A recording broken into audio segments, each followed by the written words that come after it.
Morning, Jim. Yes, this is your. I just thought I'd give you a little update on how the modifications have gone on the latest sort of way I've thought about keeping bees cool as well now, because there's so many bees fanning trying to keep the hives cool. There's a lot less work going on. But what I've done with this one is. This is you had it on Monday the 6th of September 2021. So yeah, Jim, that's when you had it, and then I got it back off you a few years later. So I'm just revamping this one, and I've just tried all my new mods out on it, and then I'm going to fit the same mods into these three. There's two with the stainless steel fixing plates, and then because a lot of people like the peg design, I've done one with a peg design, but that's the last of this batch, so they're going to be up for sale, but anybody wants one, they can just give me a shout. Yeah, I thought you'd like to see what I've done for the updates. The Varroa tray is now fixed to that panel, so it comes out with that, and then you've got the glass window. The glass window here, the viewing window, is still here.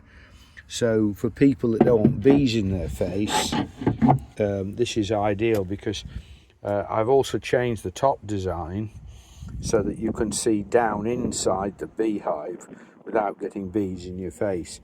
But I'll put it together and show you how it works. What I've decided is I'm doing it with the blue and the white, by the way, is just because that's what the colours they came in. Yeah, so I'm doing it so it's got room for a colony to be dropped in on these 14 by 12s, you know. So yeah, so it makes it easy for people. I mean, they can buy them with the full frame setup, or and I put a top strip in them all. Now the other thing people are complaining about at the moment is angry bees. Now I've been on this subject before, and I thought I'd just mention it as I'm doing it. When you've got an ordinary bee frame, when you measure it across, if you measure it across here, see this one's even smaller. You see, they're not giving the bees enough room. So I really recommend to everybody they put these spacers on, because these spacers are really good, in as much, I mean, I don't sell them, but you know, can you see that there is not 36, it's 38 and a bit. And I've always maintained that 36mm bee spacing is completely and utterly wrong. You get angry bees because they're touching each other's wings when they're working on opposite frames. So if you can get these on, this gives you 38 and a half, and it's great. They really calm down. You can have an angry hive, put those on, and I bet you within a couple of hours they're all nice and cool and calm again. I've had it so many times with people. Right, everything's vented now, even the feeders, you know, I vent it to get the heat out, because, you know, they're locked in there. I mean, you know, it's ridiculous, but they all come. I think all the feeders are in one of them. But anyway, so yeah, so what I've done now for the top here is I've made this kind of top frame, this type of top frame, and it slides down. As you know, with timber it warps, and then the bees get out, and it's so annoying for people that don't want bees in their face. So what I've done this time, I've got that so it slides under and it can't warp, and I've cross cross-grained the timber, so I've got crosses so that it keeps it in a better position. And then I've got all the vents, still got the vents, plenty of vents. You know, it's really important that you don't seal in the heat. If the bees want it sealed, they'll propolis it up. Don't worry about the bees looking after themselves. They're better at it than we are. So that goes on there like that. And then so you know, you can still see what's going on inside. And then the super, I use an ordinary super so people can see, you know, what's going on. But I put an ordinary super on. But I use the 36, the 50 mil frame spacers, so that you get, you know, your honey on the room for the honey. So this drops in here like this, and then you take that out to allow the bees up. Now I do a queen excluder one that goes over that, which all hives come with. It's just a cut piece of queen excluder, so that the bees can get up to do the honey. But as you know, the honey up here, if you like, is for the humans, the robbing humans, and the honey below, everything below should be left for the bees. I know it takes about 2 years for them to get fully established in one of these hives, but when that's all done, then when they want more room, you just put your super on, and then watch where they fill first. And as soon as you've got a frame full, be cheeky, you know, just pinch the frame out, take that and have your honey, and put another empty one, or just move them along like that, and then put another empty one in. You know, it's much the best way. And then, so you can see what's going on, I've changed this design as well.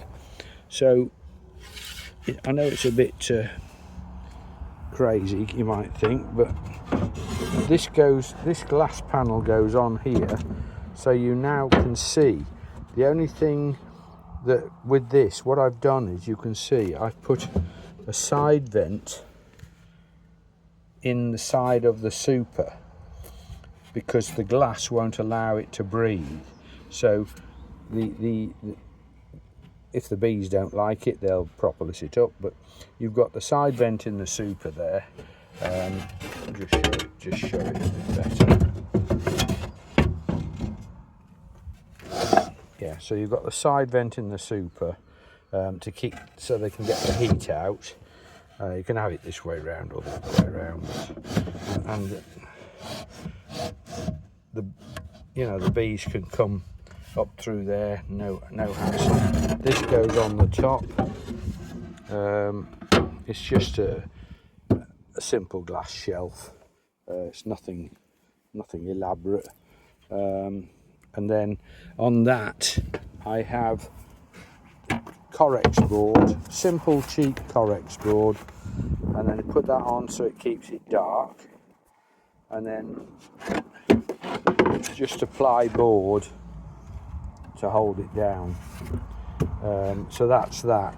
And then you've got these breathe. If you wanted a second super, it's no point really, unless you're just a honeymonger. But they're like that. They're like that. And I do the blank.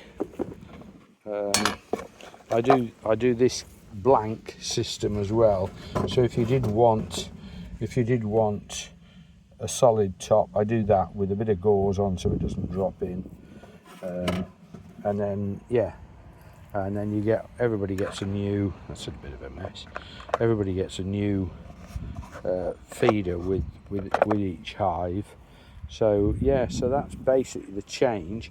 The other thing, seem to have lost a bit. lost a bit. Oh, there it is. Yeah, this then goes in here, and that's just so that you know which way round it is. At the end of the hive, I still do the divider board just in case somebody wants to split. You know, you can put this halfway across the hole if you want to split the hive 2 ways, but you know as well as I do, the bees fill this. After 2 years they fill this. So there's a divider there just to make up the space, because with the frames it works out that there's just that bit of a gap there, which is handy to make everything move. So that goes on like that. Now, because there's always a problem with small gaps, this just comes down and presses that panel down, so that the bees aren't coming out.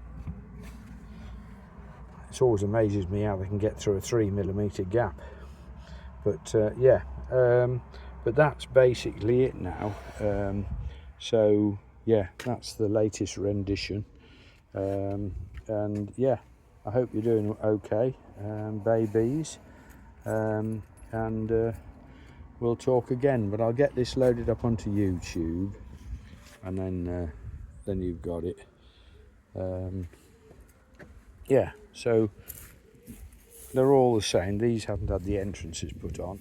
I'm still doing the offset entrance so that the bees can decide if they've got a warm space at one end or the other, and then yeah, so you've just got the big. I just don't like these. I try to tend to just smooth them a bit, but yeah, no, so everything's as it was. I've just had to put this strengthener on yours because I got, if you remember, I got the gas struts pushing the wrong way. They were on there and they pushed the roof inwards, but this way they work properly, sorry. Yeah, so yeah, if you know anybody that wants any, let me know. They all come with a new feeder and a new frame tool. Yeah, but as I say, if they got angry bees, definitely use the spacers. I buy them like in the blocks of hundreds, because that is so important. That extra 2mm really calms the bees down. Okay, speak to you again, Jim.